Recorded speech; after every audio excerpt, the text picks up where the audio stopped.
దేశానికి తొలి ప్రధాని ఎవరు అంటే చిన్న పిల్లాడిని అడిగినా చెప్తారు జవహర్లాల్ నెహ్రూ అని. కానీ ఇదే ప్రశ్నకు నేతాజీ సుభాష్ చంద్రబోస్ అని గుక్క తిప్పుకోకుండా చెప్పేసింది కంగనా.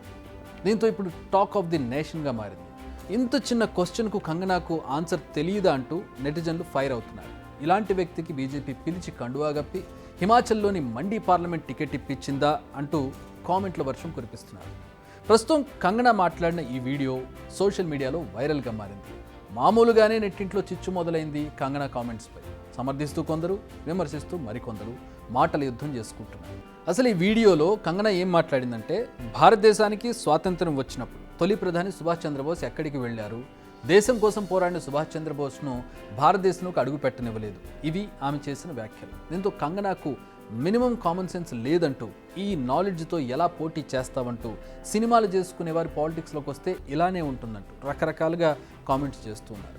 అంతేకాదు, అసలు ఇలాంటి వారంతా ఎక్కడ చదువుకొని వస్తారంటూ, కాస్తంత జనరల్ నాలెడ్జ్ పెంచుకోవాలంటూ కౌంటర్లు వేశారు. అయితే వీటన్నింటినీ గమనించిన కంగనా అసలు తగ్గేదే లేదంటున్నారు.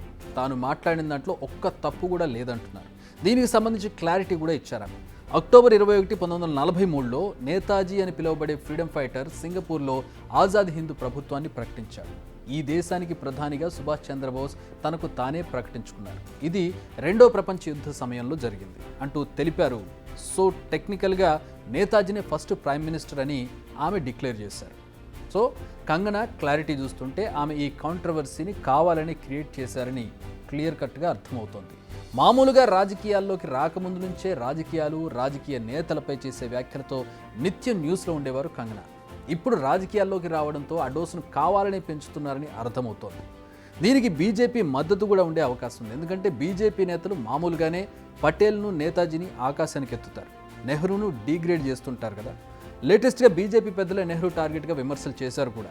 ఇప్పుడు ఆ లిస్టులో అఫీషియల్గా చేరిపోయారు కంగనా.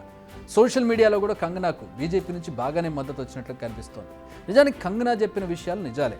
నేతాజీ ప్రవాస ప్రభుత్వాన్ని ఏర్పాటు చేసింది నిజమే. కానీ దేశానికి స్వాతంత్రం వచ్చాక ప్రజాప్రభుత్వంలో ఇక్కడ ఎవరు ప్రధాని అవుతారో వాళ్ళని టెక్నికల్గా మనం ప్రధాని అంటాం.